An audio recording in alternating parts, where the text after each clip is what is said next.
language you feel comfortable with. Come on, church, let's worship now.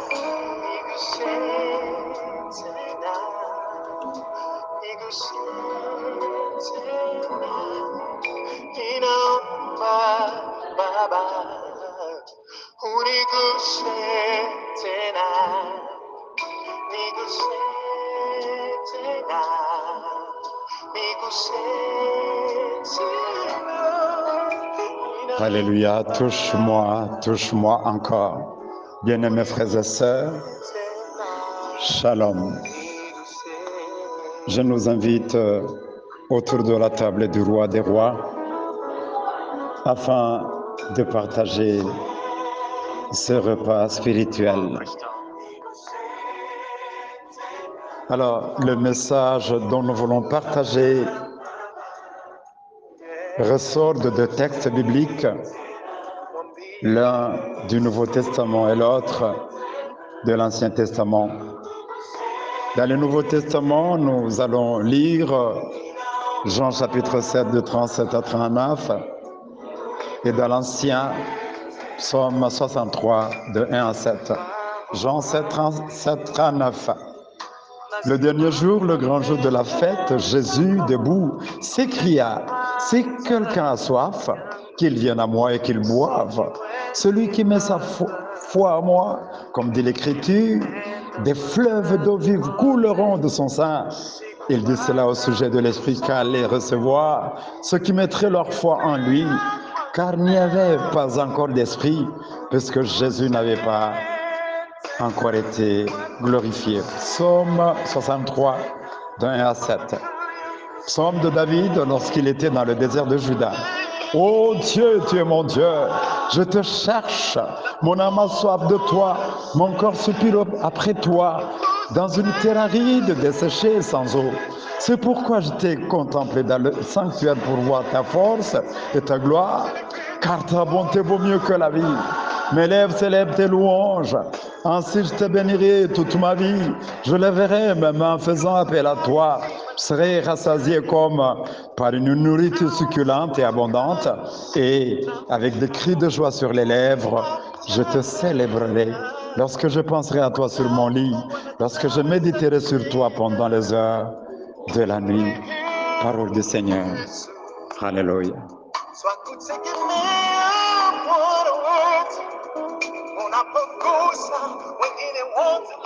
Notre court message que nous voulons partager ce matin, c'est cultiver la soif pour Dieu. Cultiver la soif pour Dieu. Bien-aimés frères et sœurs, le premier texte que nous avons lu a été écrit par l'évangéliste que Jésus aimait le plus, l'évangéliste Jean. Alors cet évangile nous relate un discours intéressant fait par Jésus à l'occasion d'une fête religieuse juive. Pour la petite histoire, les fêtes religieuses juives pouvaient être belles, pouvaient contenir des foules et des foules de personnes. Certainement, elles procuraient quelques moments de joie, mais elles ne pouvaient pas combler les cœurs. Alors, comme Jésus était dans une fête religieuse juive, il savait que lui seul pouvait combler tous ces gens d'une joie durable. Cet évangile de Jean, j'aime son histoire, dont le contenu nous appelle ou appelle quelqu'un qui a soif à venir boire. Il a été curieusement découvert sur des fragments de papyrus en Basse-Égypte et a été écrit à la fin du 1er siècle, entre les années 80 et 95 après Jésus-Christ. Mais ce qui m'intéresse à souligner, jusqu'au 21e siècle, cette source d'eau vive ne s'est pas séchée. Et il est intéressant de noter ici que celui qui est la source nous appelle encore aujourd'hui à venir boire. Notre Seigneur Jésus-Christ est l'unique source d'eau vive qui étanche la soif spirituelle. Voilà pourquoi devant une grande foule de personnes, il élève sa voix, fait un appel vibrant à ces gens qui allaient bientôt se disperser et se retrouver face au vide immense d'une vie sans communion intime avec Dieu.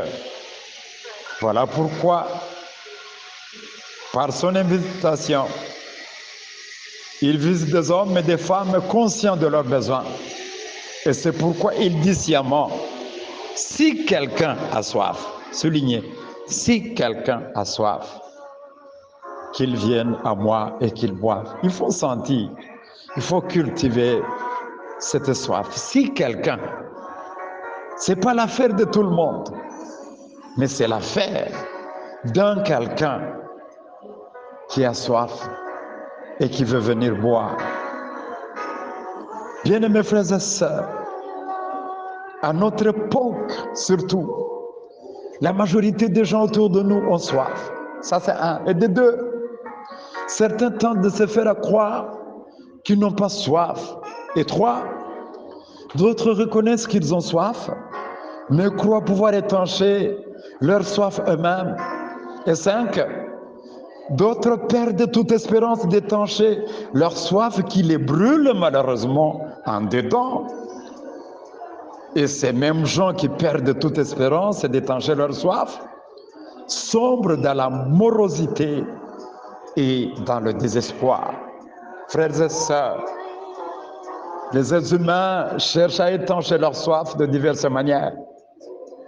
Mais je nous assure, par ce message, nous devons souligner que seule une relation spirituelle avec Jésus peut étancher notre soif. Voilà pourquoi, dans cette écriture de Jean 7, 38, Jésus promet un rafraîchissement continuel à celui ou celle qui met toute sa confiance en lui. Une question indispensable dans cette étude: comment cultiver la soif pour Dieu? Je pense qu'il importe de répondre à la question: comment cultiver la soif pour Dieu? Frères et sœurs, comme dans le second texte de Psaume 63, pour cultiver, autrement dit, pour entretenir notre soif pour Dieu, l'épanouir, la soigner, la développer ou la conserver afin de demeurer dans la présence de Dieu, à l'exemple de David, il y a certainement quelques principes bibliques à incarner, pas seulement à incarner, mais à pratiquer afin de nous le permettre. Le premier, c'est l'amour.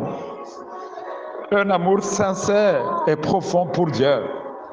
Le second, c'est être seul, loin de tout bruit. Nous devons nous isoler, nous retirer quelque part pour chercher sa face et pour cultiver cette soif. Et trois, renoncer à ce que nous aimons, nous priver de tout plaisir et faire de Dieu notre seul plaisir. Et quatre, louer et adorer le Seigneur. Et cinq, serrer la parole de Dieu dans nos cœurs.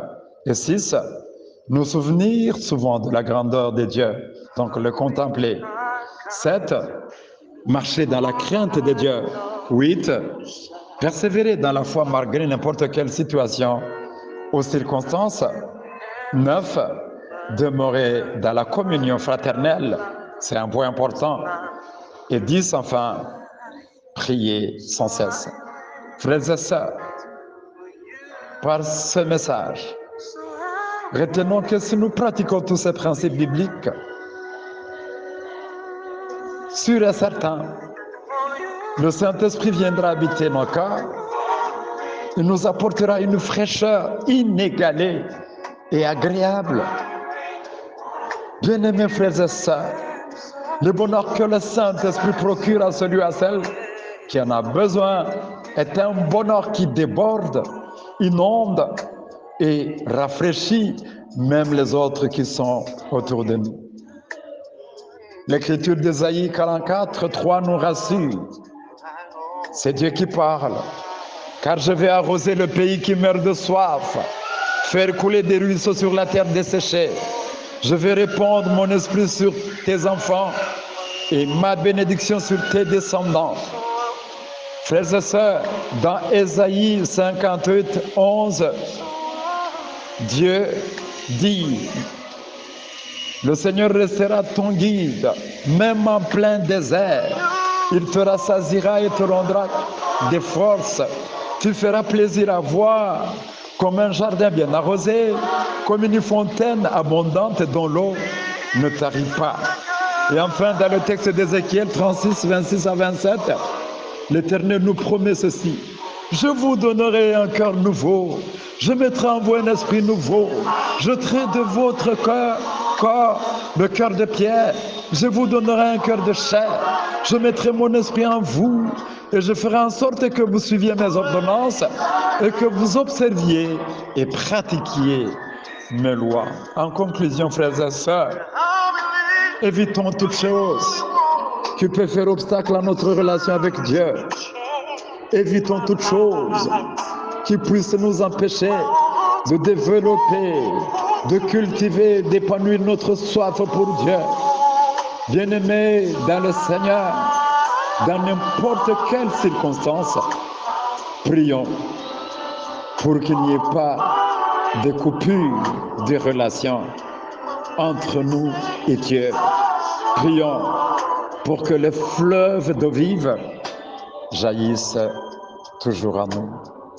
Que le Seigneur bénisse ce message au nom de Jésus-Christ. Amen.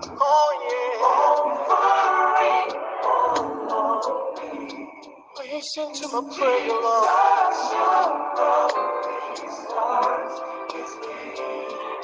I'm down on my knees. I'm begging you, please. Hear my prayer, Lord. I'm nothing without you. I'll go nowhere without you. Oh, I'm nothing without you. Hallelujah. Oh, hallelujah.